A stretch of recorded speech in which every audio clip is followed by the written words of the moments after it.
Ya estamos de regreso aquí en Primera Hora y es momento de nuestro segmento de Ayúdame Freud. Vamos a continuar hablando sobre las heridas de la infancia y cómo marcan nuestra relación de pareja. Nos acompaña la doctora Josefa Solari, nuevamente doctora, para continuar hablando sobre este tema. Bienvenida una vez más. Muchísimas gracias, ¿verdad? Porque realmente este tema quedó ahí bastante. Incluso me estuvieron llamando para saber. En las redes sociales estaban muy activas las personas. Yo estaba viendo los comentarios y estaban bastante activados, les gustó el tema y también estaban haciendo consultas. Yamu también le encantó este tema. Lamentablemente ahorita no puedo estar aquí y yo lo invadí, señores. Aquí lo invadí. Lo sustituiste. Yamu, como dice la canción, quítate tú para ponerme yo. Interesante, doctora. Y también Samantha hablando de este punto, doctora, que algo que realmente a nosotros los seres humanos nos cuesta, nos dificulta muchas veces lograr superar esas heridas que nos traemos y que de grande a veces, muchas veces también son más dolorosas, aún principalmente.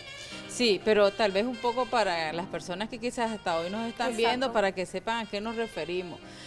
Cuando hablamos de las heridas emocionales de la infancia, nos estamos refiriendo a aquellas experiencias o vivencias que son dolorosas y que son vividas prácticamente en la infancia y casi siempre por nuestros progenitores. Estas heridas son la herida del abandono, de la humillación, del rechazo, de la traición y de la injusticia. Entonces, ¿cómo esto que yo viví de niño, cómo yo lo manifiesto, por ejemplo, cuando yo tengo una pareja? Casualmente ayer estaba con alguien y me decía, yo no sé por qué yo soy con mi hija, o sea, especial, hasta le doy ramos de flores, chocolate y todo. Pero con mis parejas yo tengo una dificultad. Es detallista con su hijo y con su pareja, ¿no? Así, entonces llega un momento que al inicio de la relación yo soy todo dar, pero ya después yo ya no. Entonces, analizando un poco, porque esto no es solo ayer, pues ya veníamos analizando y nos vimos que, por ejemplo, él tuvo el abandono de su papá. O sea, su papá por un tiempo se fue, él estaba pequeñito y entonces él ha venido teniendo unos ciclos con eso. Y él siente que con la relación lo que hace es una de las cosas, o sobreprotege mucho por el miedo a que lo abandone o lo contrario. Imagínate en el caso de que él a cierto tiempo, él lo que hace es mejor alejarse de la relación y él le da miedo como conectarse. Pues.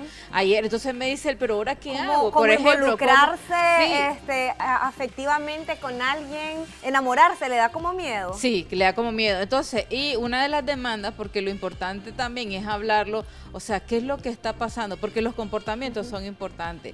O sea, ¿por qué yo celo mucho?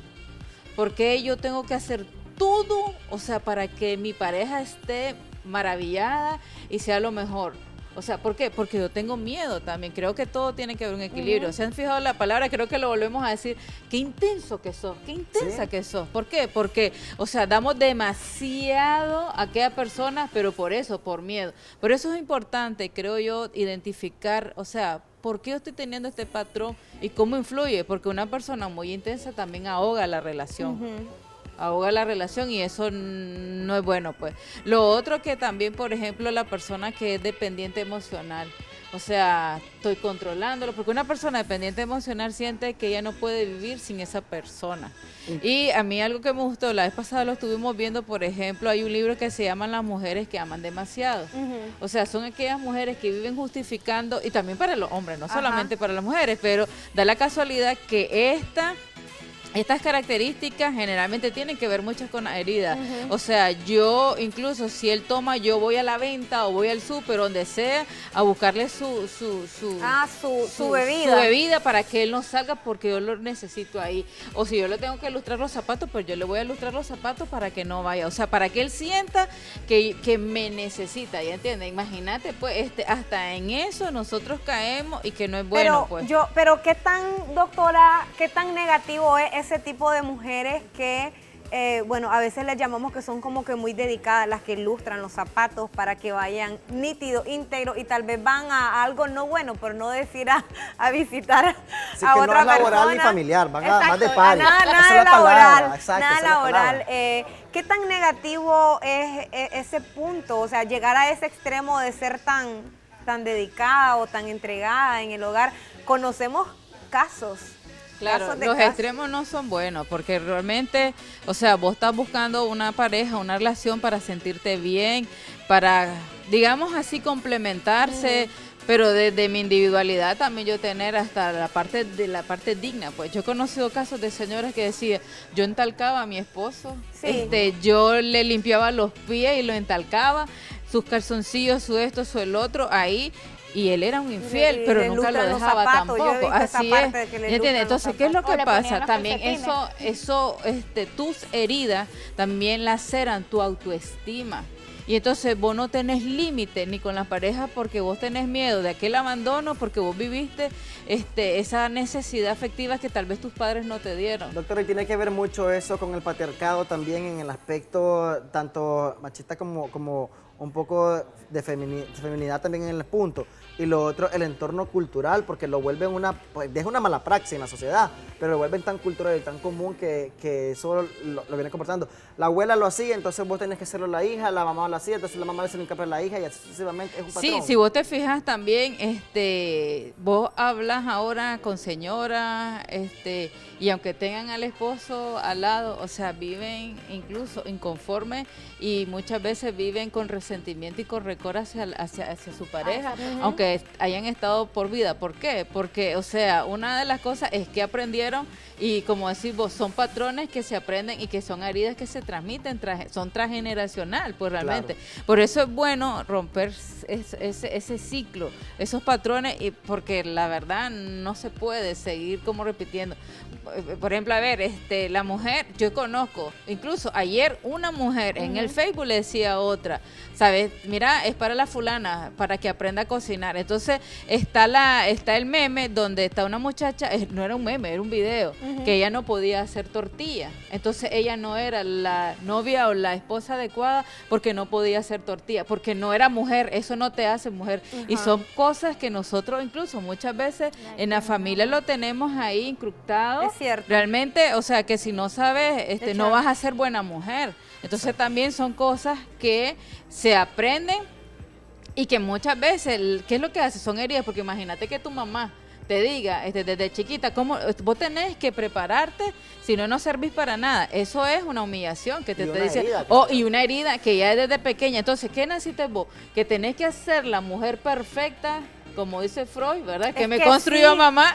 Nos educan para de manera de que tengamos que ser perfectas en todo, en la casa también, sobre todo. Claro, y ahora un punto importante, doctora, que le quiero consultar para que todas las amigas que nos están sintonizando en este momento, parte de ello, y eso se ve también en algunos casos, ¿verdad? Cuando hay, en el caso de las damas y los caballeros, cuando desde pequeños no tuvieron lo que pudieron obtener y ya de grande comienzan a darse esos ciertos lujos. Eso también se puede catalogar como una herida. Por ejemplo, miraba el caso de una señora que se vestía muy moderna con minifalda, ya una señora bastante edad, decía, no me lo di de chavala y ahora me lo estoy dando de adulta. Eso es parte también de una herida. Esos casos igual en el hombre. Acuérdate que eso tiene que ver con aquel niño que le limitaron de algunas cosas, ¿verdad? Entonces yo cuando estoy grande, yo trato de recompensar aquello que yo no tuve. Incluso eso pasa también con los papás hacia los hijos. Y entonces, ¿qué es lo que hacemos? Hay mucho extremo. O seguimos el patrón, si hay mucha violencia, o sobreprotegemos al hijo, que le generamos inseguridades también. Y cuando seamos grandes, sí, hay un gran, a mí que me encanta, a veces lo sigo, hay un psicólogo que él es súper especialista, y él dice, por ejemplo, yo de lunes a viernes, dice, paso con mi saco y con mi corbata. Yo los fines de semana, yo soy un Spider-Man. Entonces, ¿por qué? Porque dice, yo me mimo, o sea, con mi niño. Sí. Entonces, por eso vemos señores que comienzan a andar con aquellas sí. ¿Y entiendes por qué? Porque él tal vez en su tiempo, o sea, él soñaba con una moto que nunca llegó esa moto. Entonces, cuando ya es adulto, comenzamos a hacer y salen aquellos niños, pues, y vemos los comportamientos y las conductas. Me pasó, doctora, me gusta ese punto que tocaste. Y a mí me pasó, muchachas, porque yo vengo de una familia numerosa. Mi papá es maestro de educación física primaria y ganaba muy poco, y éramos 7, éramos pequeños. Y a mí es una de las épocas de vida que siempre lo digo con mucho orgullo. A mí me tocó trabajar desde pequeño para autoser suficiente y estudiar a la vez. Desde la edad de los 15 años yo me fui a estudiar fuera de mi casa, era un chavo inexperto. Y la parte dura era el inicio de clase. Claro, y era una carencia como tal. Fíjese a tal punto que ahora yo que trabajo y soy independiente, y yo decía, no, ahora yo me doy los lujos que quiero. Y yo ahora no escatimo recursos. Y mi mamá me regaña y me dice, doctora, vos tenés que aprender a ahorrar, tenés que ir a un plan de ahorro. Pero yo digo, ay, si me voy a morir, no me voy a llevar nada. Mejor me doy los gustos ahorita que quiero y ya está. Entonces, pero eso es importante, claro, eso es importante porque todo hay límite en la vida. Entonces, por ejemplo, como no tuve aquello que me dieron, entonces ahora comienzo así. Imagínese, pero doctora, eso una de no las te hace experiencias sentirte que yo bien. les cuento a mis amigos hoy en día y no me lo creen, es de que yo anduve vendiendo en la calle cajetas, artículos escolares, mi mamá echaba tortilla en la casa con mucho orgullo, a quien le mando un beso y no está viendo, vendía fritos en la casa y yo tenía que salir a vender, mis hermanos y yo. Y para mis 15 años me acuerdo, doctora, que incluso fue un pantalón que me regaló mi mamá al crédito en ese momento, imagínense en qué tiempo, hace muchas lunas. Y para mis 15 años tuve que tener una camisa prestada porque no tenía los recursos. Y se la prestaba a un cuñado y nos prestábamos ropa. Y yo dije, cuando yo comencé a trabajar, yo voy a tener de todo para poder tener. Y ahora me pasa, entonces ahora tengo que bajarle un poquito el gas al límite. Y me gusta también la parte que tocó Olma de quemar la etapa. Hay personas que no queman la etapa, entonces cuando pasan ciertas edades, lo que decías, tienen cierto estilo porque precisamente también no van quemando la etapa. Y a veces juzgamos. ¿Por qué fulano es de tal manera? Pero no sabemos por qué fulano actúa de... Ajá, Pero ya, fíjense que hay algo también. Yo he conocido personas muy profesionales, muy intelectuales, pero se vuelven como niñitos, o sea, quedaron con esa etapa que tienen que sanarla. Porque muchas veces alguien me decía, ella era regional, tenía, digamos, a cargo una región, o sea, de Centroamérica. Ajá. Pero cuando ella tenía reunión y salía mal, dice que comenzaba a patear y a llorar. O sea, de frustración cuando no tenían ciertas metas de venta y cuestiones así. Entonces, imagínate, o sea, ella tenía que sanar esa parte. ¿Por qué? Porque muchas veces es cuando nosotros hacemos con los niños de que hacen su berrinche o su rabieta, se le dan y eso mismo solo cambiamos ciertas tonalidades porque no hacemos, pero lo hacemos, pues. Entonces, ¿cómo eso que vivimos en nuestra infancia nosotros lo arrastramos cuando somos adultos? Pues entonces hay que tener como mucho cuidado, también hay que mimarse, consentirse realmente, pero ver cómo eso está afectando mi relación. Por ejemplo, las personas que son demasiado celosas, las personas de que, por ejemplo, se viven comparando con otra, o la pareja también, porque el problema es a la hora de llegar de la relación. Sí. Doctor. O por ejemplo, la persona que vive un abandono, comienza a estar controlando a la pareja porque no han venido, o sea, tal vez el marido o la esposa se atrasó unos 10 minutos y está controlando porque tiene miedo. Controladora con el tiempo. Yo soy Entonces, controladora con el tiempo. Alguna herida de tener abierta, hermana. Ya voy a hablar con tu mamá a chantarles a ver alguna herida debe tener porque esto es bien controlado. Sí, aquí me está preguntando, pero yo sé que el tiempo se nos va. ¿Cómo podemos, uno, primeramente, identificarla? O sea, realmente cuáles son las heridas que yo viví y por qué yo actúo de esa forma. Una vez que vos la identifiqué, o sea, aceptarla y permitirte, en el caso, por ejemplo, casi siempre como vienen de progenitores, o sea, hacer ese proceso, si querés hacer una carta, llorarle, decirle, porque muchas personas, fíjense que no recuerdan cierta edad. Es cierto. ¿Ya entiendes? Cierta edad, ¿por qué? Porque ahí es donde se magnificó la herida. Entonces, por ejemplo, imagínate que tu mamá te decía, mira, o sea, tu hermana es mejor y vos has sido como burra. Entonces, eso es una humillación. O de repente que tu papá se fue y alguien me decía, yo lo añoraba, yo incluso le rogué, me le agarré de los pies para que no se fuera y ni aun así se fue. Entonces esa persona tiene un resentimiento, entonces es una forma también de ir como sanando, pues. Entonces permitirte el hecho de llorar, de escribir, si le vas a reclamar, reclamarle, y al final el proceso de vos perdonarte por lo que sentí, y si querés también, ¿verdad?, perdonar a esa persona que también hizo tu herida, pues. Es bueno llorar. Porque también ellos tal vez te criaron en una forma que tal vez eran muy jóvenes, de 14, de 15 años, no tenían la madurez y tal vez actuaron, o por ejemplo alguien que a mí me dijo, a mí casi me aborta. ¿entiendes? Entonces yo me di cuenta y de repente, o sea, ¿cómo es posible? Entonces todos esos procesos dolorosos también hay que irlos sanando para que eso no influya nuevamente en tu relación y hay que cortar cadenas. Así es, Gracias, así es. doctora. Gracias, Nos doctora, encanta este excelente tema. Siempre quedamos Sí. cortos de tiempo y lamentablemente vamos a tener una tercera entrega, una Vamos a tercera hacer parte. una, vamos a Yo hacer una pienso que- propuesta para hacer un programa con Una tercera parte, las heridas del corazón. del corazón. Sí.